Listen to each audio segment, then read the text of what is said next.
Ils ont répondu à l'invitation de Paris pour une conférence sur la région des Grands Lacs. Il y a le ministre togolais des Affaires étrangères, coprésident de la conférence, ses homologues de la RDC et du Rwanda, ainsi que les représentants d'une soixantaine d'autres pays et organisations. Dès l'ouverture de la conférence, le constat est posé par le chef de la diplomatie togolaise. La région des Grands Lacs vit une tragédie.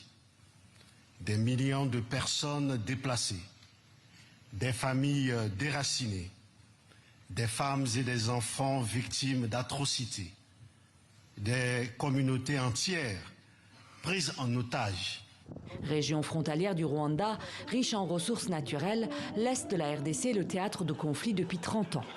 Mais les violences se sont intensifiées depuis près d'un an avec la prise en janvier des villes de Goma et Bukavu par l'Alliance Fleuve Congo M23 soutenue par le Rwanda.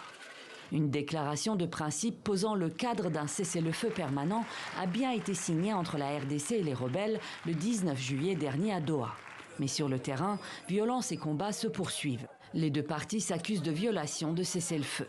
L'ONU a estimé à 2,5 milliards d'euros le coût de l'aide humanitaire dans la zone. Seuls 16% de cette somme est pour leur financer face à des besoins colossaux. Les chiffres sont insoutenables. Près de 28 millions de personnes en insécurité alimentaire. Une femme violée toutes les 4 minutes et un enfant toutes les 30 minutes.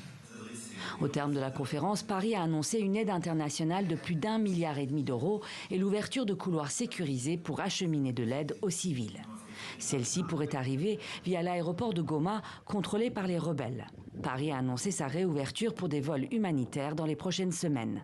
Mais rien n'est moins sûr. L'Alliance Fleuve Congo M23, qui n'a pas été conviée à la conférence de Paris, a jugé inopportun l'appel lancé par la France pour la réouverture de l'aéroport.